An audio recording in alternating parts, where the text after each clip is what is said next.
Thanks to the support as a channel member, Brian Herman. No, I'm disappointed too. I assumed Denmark was smaller than it appears to be on a map and that we'd have time to swing past Legoland while we were here.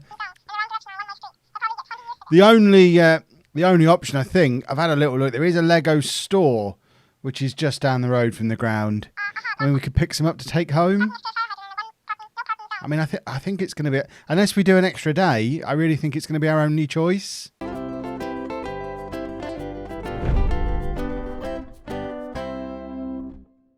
Hello and welcome to part 30 of the Greek Odyssey. I'm Kevin. Coming up on today's episode, we are away against Brøndby in our final Europa League group stage game, and then at home against ODYSSEY in the league. Since you were last with me, we've only played a couple more games because we're focused in so much on this Europa League run, and we had an absolutely mad time against Milan. We thought that for some of this match that we might actually be okay, and we might, based on a spectacular own goal from Alessio Romagnoli. Let's have a little look at this absolute beauty just to give an idea. I mean, he really wanted us to go through, and I think even with this, why is that all the way over here? Get that out of the way. Romagnoli picks it up there from his keeper. Lovely long range effort from the boy. Lovely stuff. But even that wasn't enough. We did lose at home to Milan, which means our group looks like this. And it's the exact group I predicted. Milan aren't actually through yet, but they're ahead of us on head-to-head and goal difference. So Milan play Besiktas. Where do they play? In Milan. If Milan win, they're through, and also we're through because we're already ahead of Besiktas in the table. We play Brøndby. If we win, I think we're definitely through, because even if we win and Besiktas win, unless it puts Besiktas ahead of Milan on the head-to-head, and then I don't know what happens. Either way, we just have to make sure we win and hope Milan beat Besiktas, and we should be okay. I am informed, though, which I didn't know, even if we finish third in the group, the European adventure's not over, because we end up in the Conference League. I'm starting to discover there's no way to get knocked out of Europe these days. You just keep getting downgraded into other competitions. We could end up playing in all three of them in one season if today doesn't go our way, because we're guaranteed at least third. So either way, we're definitely going to be in Europe after Christmas, which is an absolutely remarkable run, considering we started, was it June or July we started this European adventure, and we're definitely going to be involved in some way next year, which is better than we ever possibly expected. In the league, things still going well as well. We're in third place, 10 games gone. We are 9 points off top of the table, Olympiakos, but we're also, 8 points clear of Panathinaikos, who are the team at the top of the loser group at the moment. So I think we're looking quite good for qualification for the Champions Group, and hopefully we'll be able to secure a route through to Europe again for next year, because we're having a lovely, lovely time knocking around in Europe. Long may it continue. As you can see as well, the Greek league's had a little bit of a jump. That happened 2 years ago. But hopefully, with this European run, and I don't know what Olympiakos are up to in Europe. Should we have a look to see what they're doing? Where are they? Olympiakos didn't make it through to the group stages.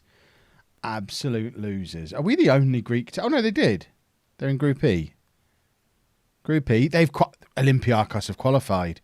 So Olympiakos into the knockout rounds of the Champions League. We're potentially going to secure a spot in the knockout rounds of the Europa League. That's going to bump our competition reputation up. We're coming for you, Austria.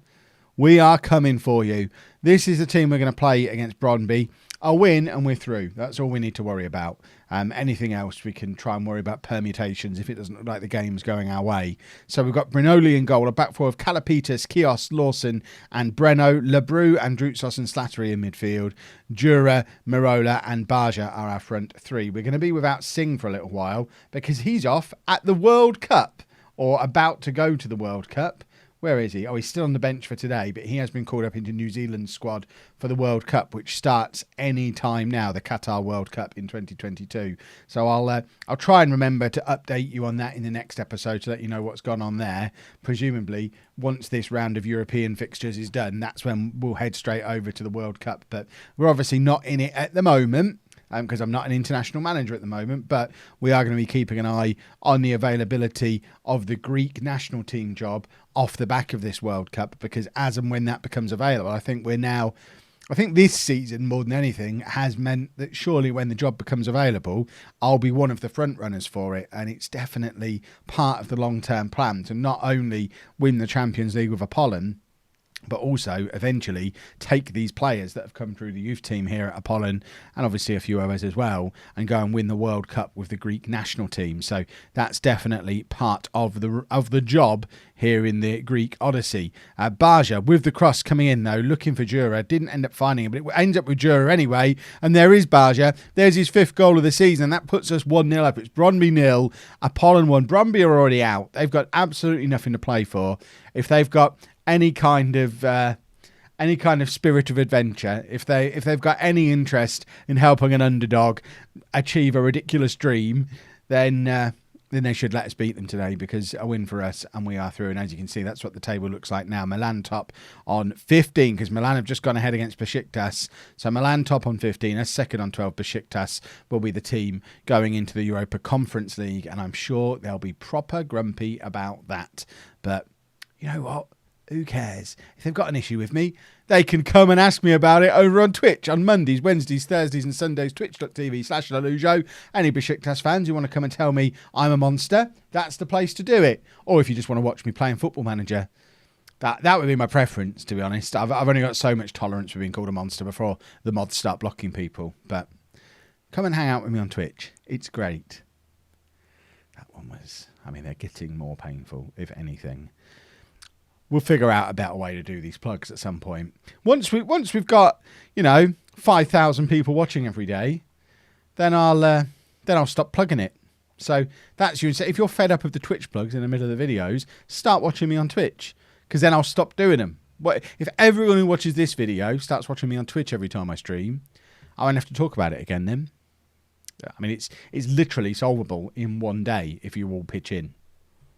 Just throwing that out there into the universe. Slattery with the corner, and I think it was Kios who got the header on there. It is straight at the goalkeeper, but for a moment there it looked like it might cannon past him, but he clears, and it's Brøndby who are trying to get an attack going from somewhere here, and we need to be a little bit alert to what's going on, because Milan, I think, are still only 1-0 up against Besiktas. There's half an hour left in both games, and there's still the potential for there to be a twist in this. And I've played enough Football Manager over the years to know how likely twists are at times. In fact, Milan are 4-0 up against Besiktas. Nothing's getting twisted today. We're going to be 100% twist 3. I've played enough Football Manager over the years to know when a team is 4-0 up, you don't need to worry about twists. Right, Jura charging through on the left-hand side. The players, of course, don't know that yet. And there is Marola, the Milan boy, and that's his 11th goal of the season. What a lovely time AC Milan are having in general in this group. They've topped the group, and our best player is one of theirs as well, as we finish second in the group. And that's 2-0 to Apollon. We've come to Denmark. We've managed to go to the Lego store, if not Legoland, and we've left with qualification for the Europa League knockout rounds. No Conference League nonsense for us. We're better than that. We always knew we were better than that. We don't have a left back on the bench, and Kalapitas is tiring quickly, which is going to be a little bit of a problem. And Drutsos is going to come off for Singh. And Drutsos is only just recovering from injury, so he can come out the side. He's been called up for the full Greek side again. He's only played 3 times for Greece, but has been called up to the squad for the upcoming friendlies. I don't think Greece are actually in the World Cup, but he has been called up for the friendlies that are going to be happening in the lead up to the World Cup. Right, we're trying to secure our victory here. We've done this a couple of times before in Europe when we've been ahead. Just dropping back just to really provide a little bit of extra cover. We don't need to be on a positive instruction anymore. Drop a little bit of praise and go to a back 5 and just see out the game is the goal at this point. We're 2-0 up. We surely can't mess it up from here. And even if we do, I don't think Milan are going to mess it up at the same time. But it's always better to be safe. Kalapitas with the long throw doesn't find any white shirts, despite the fact that we had loads of them crowded forward. Jura to Singh, plays it into Marola, is in again. It falls to Jura. And there's the 3rd goal, a 6th of the season for Jura. And 3-0, we're through. And it's not even that we've scraped through, although we've been lucky to go through. We genuinely have been the second best team in this group. Yes, we're miles behind AC Milan, as you would expect. They're one of the biggest clubs from one of the biggest leagues. But we're better than Besiktas, who are one of the biggest clubs from, what, I don't know, Turkey? Would you call that a second-tier league? I would certainly, without wanting to offend a lot of people in one go, especially all my Greek viewers, the Turkish league, I would suggest, traditionally has a higher reputation than the Greek league. There's certainly more money sloshing around in the Turkish league than the Greek league. But I don't know how Besiktas compare in the ranks of Turkish clubs, but we're better than they are, and that's awesome. I wonder, we'll have another look in a second at the league reputations to see how the Greek league compares to the Turkish league and where Besiktas finished last year, and just really try and get an idea of how significant it is that we've proven ourselves to be comfortably the second best team in this group. There's never really been any doubt that we were going to slot in behind Milan, because we lost. Now we narrowly lost to Milan twice, and we won all 4 of our other games. We beat Besiktas home and away. We beat Brøndby home and away. All those games were comfortable. I'm very proud of what we've just achieved. Right, Besiktas finished 5th in the Turkish league last year. The Turkish league is considered the 9th biggest league, so we were the 13th before. So I would say, if us and Olympiacos continue having the good seasons we're having, and that starts to happen more often, we're going to start seeing the Greek league start to move up here, because the second best team in Greece is better than the 5th best team in Turkey. Excellent stuff. Right, when's the draw for this knockout round? Explain to me how it happened. So we've had another £500,000 for the win, another near £500,000 for qualifying. The money continues to flow in, which is always good to see. Frank Lampard has been back and forth to Greece like nobody's business. I don't know how he's actually finding the time to manage Chelsea at the moment, because this is about the 8th Apollon game. I mean, he came to Denmark this time, but he's got some frequent flyer miles, keeping an eye on Lebrew. Just make an offer for him, Frank. You know what? Let me make it easy for you. You know, he's got a £4.9 million release clause. Let's no, not instalments. Someone said the other day that trying to do it with a 40% sell-on was mad. But if we do it at 25% sell-on and a loan back, where's loan back? Oh, we can't do loan back at this time of year, but there you go, Frank. Come on, Frank. There you go. 25% sell-on at 4.8 million. We're making it easy for you, Frank. Easy. Okay, what I didn't notice when I started recording this episode is, as a European top division, we're actually going on a break for the World Cup. So that was our last game until the end of December. So we've got a near 2-month break now. So I'm going to hit continue a lot before we play the Offie match.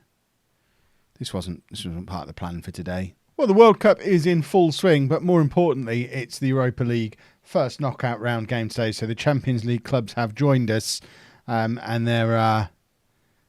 Why is there so few teams in this? Is this one of those weird setups where a bunch of other clubs? I mean, Milan aren't in that draw, but we are. So I guess how does the Europa League work?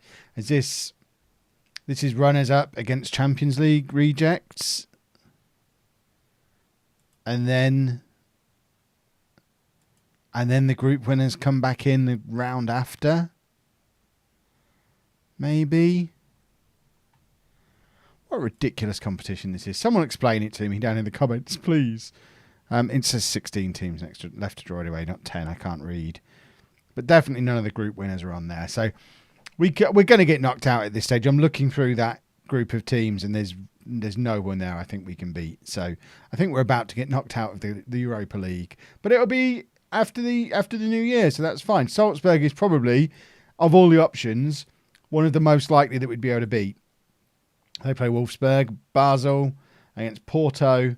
We have a home draw, and we are going to face Borussia Dortmund. Arguably the toughest tie in the entire round. So our European journey obviously is going to end with Borussia Dortmund. But goodness me, is it fun that we get to play it. And that's going to be taking place in... I mean, we don't even get to the second. So after the Champions group has been settled, it's going to be ages away. It's not even going to be tomorrow. We're going to be in Europe for ages. Should we see how the World Cup's getting on? World Cup. Is it still happening? We're into the semi-finals. It's Poland and Holland. Poland versus Holland, Argentina versus Spain. Hold on, what's going on here? So groups: USA and Ivory Coast, Argentina and Poland, France and Austria, Colombia and England, Portugal and Holland, Brazil and Mexico, Belgium and Spain, and then Italy and Turkey making it through. So if we get into the second round, Poland beat USA, Argentina beat Ivory Coast, England knocking France out, but then still getting knocked out before the semis. Ridiculously inconsistent. Austria beat Colombia, Portugal beat Mexico, Holland beat Brazil on penalties. That's a big result. Turkey beating Belgium, and Spain knocking out Italy. Quarterfinals then, Poland beat Austria, Argentina beat England, Spain beat Portugal, and then Holland beat Turkey. So we'll check in with this again at the end of the tournament. But it's World Cup winners are going to be one of these four: Poland, Holland, Argentina, or Spain. So we finally made it to the end of the World Cup. Holland absolutely smashed Poland in one semi-final 6-0. Spain winning the other one over Argentina. Third place playoff, Argentina beating Poland. And the World Cup winners in 2022 are the Netherlands with a 2-1 win over Spain. And goals coming from De Jong and some guy, I don't know who he is. A young man scoring the goal that won the World Cup for the Netherlands. There we go. Back to reality, back into the league. And finally, I mean, this has been a reasonably normal length video for you. I've been sat here for like an hour, perhaps not quite an hour. It feels like a long time since the last game. And I think we're relatively unchanged from that game. But we've got Brunoli in goal, a back four of Kalapitas, Kios, Lawson and Smyrnis. Lebrou, Singh and Androutsos in midfield. Jura and Emanuelidis supporting Marola up front. There's a few players unavailable through injuries that they've picked up during the break. Giannoutsas is suspended. Slattery's injured. And there's a couple of other injuries knocking about the place as well. So it's actually not quite the team that we just played in the last game, but it should be a team capable of picking up a win back in the league. The issue we've got, of course, is that nobody's match fit because I didn't think to arrange friendlies. Pick up where you left off last time out 2 months ago. I hope everyone else is going to be in the same boat. In fact, looking at fitness levels, everyone is in pretty much the same boat. So no one's arranged any friendlies. So we could have given ourselves an edge by arranging some if I'd have thought, but I just didn't. Kalapitas with the long throw. It falls to Singh, who is fresh off the World Cup and scores his first goal for the club to celebrate. Apollon 1, Offie 0. And that's a lovely finish from Singh. A little World Cup representative now back in Greece. Hope he doesn't get any grand ideas about being a real top tier player now. I mean, as a former Bayern Munich player, he's going to be really looking forward to facing Dortmund in the Europa League. He probably isn't because he knows he's going to get battered by them. But it would be nice to have the possibility to face Dortmund one more time as a former Bayern boy and maybe cause an upset. Right, Kalapitas with the throw from the left-hand side. Their goalkeeper just comes out, plucks it out of the sky. Ike have gone ahead in their game as well. So it looks like there's three of us realistically forming this top three. There's a little bit of a gap between us and PAOK, and then there's a big gap between the chasing group, of which Panathinaikos are still one of, and are still not up in this Champions group at the moment, which someone's getting sacked at Panathinaikos, I am sure. Right, Kalapitas from the left again, looking to get the crossing, finds Emanuelidis, and there's the second goal of the game. It's Apollon 2, Offie 0, a third goal of the season for Emanuelidis, and we're doing all right, aren't we? I'm quite proud of the fact I've learnt to just say his name. I might be saying it wrong, but as far as I'm concerned, that's how it's said, and I can say it without looking it up now. So that's my little bit. That's what I've spent the last hour doing while the World Cup's been going on. Emanuelidis. It's probably Emanuelidis or Lidis. It's Emanuelidis, and that's what it's going to be forever. That's his name now. Doesn't matter if I'm saying stuff wrong, as long as I'm saying it consistently. That's always been the rule of my YouTube videos. You don't have to say it right, just say it consistently, and then you're fine. Right, Lawson. Really poor header, but Kalapitas gets him out of a mess. Lebrou lumps it forward, and it ends up falling rather fortuitously to Marola. I don't think Lebrou can claim he meant that. Marola had absolutely no one supporting him, though, and has done brilliantly to end up coming away with the ball.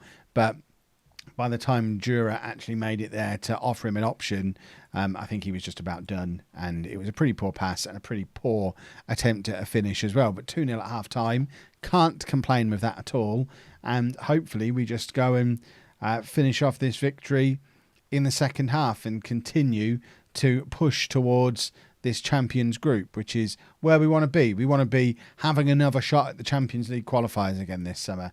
We're still probably not going to be good enough to get through them, although what we've learned this summer just gone, is maybe if you know you've got Champions League qualifiers coming, don't release your entire attack in midfield, and knowing that you've then got to play your qualifiers without having them back, because part of me does wonder if we could have actually made it through at least to the next qualifying round if we'd have had this team then, but we didn't. We had such a makeshift team for that original Champions League qualifier that it's no surprise we got knocked out. So it'd be quite nice to take a more settled side into those qualifiers and have another go at it, but we need to finish second to be able to do that.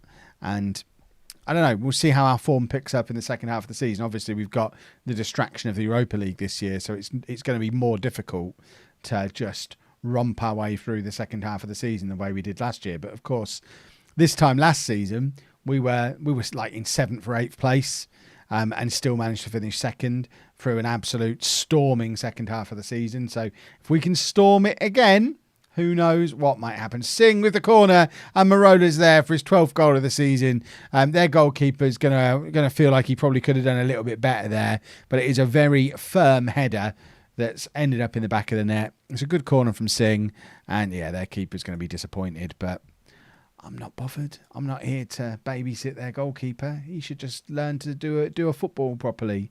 Right, we're going to bring Stoll on for Lawson as we continue to try and get game time into Stoll, to try and get him to kind of get up to speed. I don't know what Kios has done there. It was a weird attempt at a free kick. Stoll does have the ball, though, plays it out to Svanas, who's playing right back today. And Drutsos plays it forward to Emanolidis, who skips past his man. He's getting better as the season goes on. And that's a very good effort from Emanolidis. And we've got a corner with 6 or 7 minutes left on the clock. I've noticed Ike have just gone 3-1 up in their game. So Singh with an in-swing out as we look to try and better their score to continue piling on pressure on those teams above us, but not quite able to do it.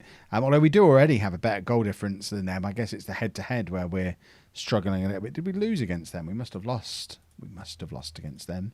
That's why they'd be ahead on head-to-head, Kev. That's how it works.